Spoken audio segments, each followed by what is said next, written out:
The cost of living, I think that all of us would agree, is really climbing. And so for today's video, I want to talk about 6 things that are quite useful to have in your freezer to help balance the budget and, you know, be a little bit prepared in moments of crisis, perhaps. My name is Mundy. Welcome to my kitchen. This is Mundy's kitchen. And yes, I've got 6 things that I'd like to share with you that are quite useful to have on hand. The first thing that I like to have in my freezer at all times are frozen berries. Right now I've got some blueberries and some raspberries. You can do mixed berries or whatever. It's often cheaper to buy the frozen stuff than the fresh stuff, although sometimes not. So, you know, just be aware of your prices, but it's very useful to have in your freezer at all time. You can use them for, you know, smoothies. You can use them for adding to your breakfast with a little bit of cereal, some full-fat yogurt and some cinnamon. It's delicious. It's one of my favourite breakfasts. You can also, you know, add them to desserts or to your muffins or cakes or anything like that. You can make a delicious berry coulis to put over ice cream. Lots of uses. Definitely something to consider having in your freezer at all times. Item number 2 is a little odd, but hear me out. Some frozen spinach. They come in individual little serves in the packet, and it's wonderful for sticking in a soup or a stew, just to kind of bulk things out, even like a stir fry, something like that.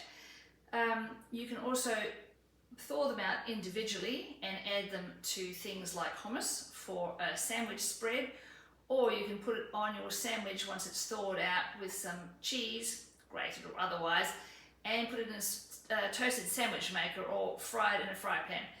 Very useful to add extra green without being completely over the top, and they thaw very quickly. So frozen spinach. Third thing to consider having in your freezer is your choice of other frozen vegetables. Here I just happen to have some garden peas.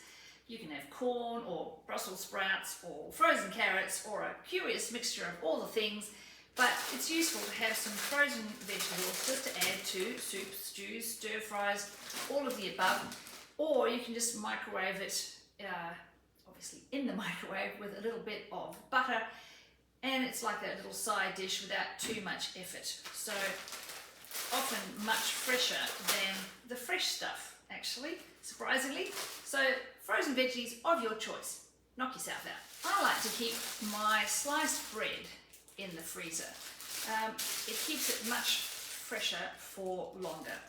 You can, you know, like if you've bought some delicious fresh bread and you want to eat it, or a large amount of it straight away, well, just put it in your pantry or your bread bin or something. Don't put it in the fridge. It just goes kind of, not soggy, but just not quite right. But bread in the freezer keeps for a very long time. Very easy to thaw out. Just kind of leave it out. Or you can just put it directly in the toaster. But it's always a good idea to have some frozen sliced bread on hand. I really like to encourage you for item number 5 to have things leftovers.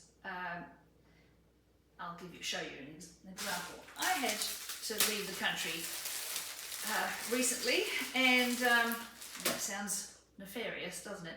Anyway, I had to be away for a little while, and I had stuff in my fridge that was going to go off unless I stuck it in the freezer. So I chopped my carrots, and I labelled them, and I dated them, and I put them in my freezer.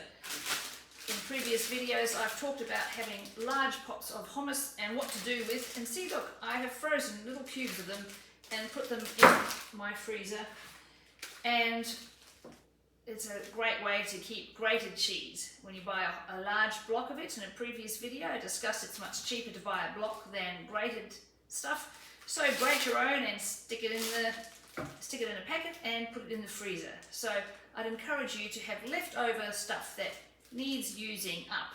If you've got extra supplies, or you know you can't finish the entire tub of whatever it is, plonk it in the freezer.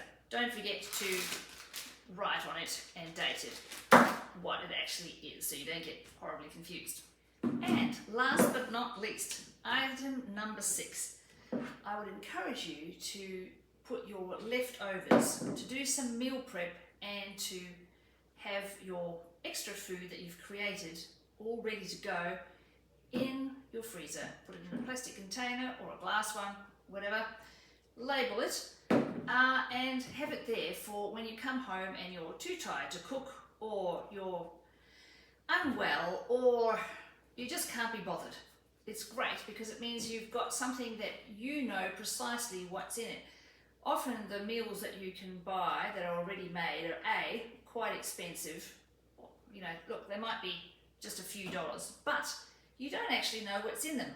They often have a whole bunch of ingredients that are hard to pronounce, which are kind of additives or emulsifiers or preservatives or odd numbers that you just don't know what they are. When you make it yourself, you know precisely what's in it, and you can figure out the portion size and stick it in your freezer, and it saves on food waste, and it's ready to go just when you need it. So those are the 6 things that I would encourage you to have in your freezer. Comment down below if there's anything else that you think that I should have in mine. Thank you very much for watching. I hope you found this video useful. Please like, subscribe, all of that, and I will see you again. Bye.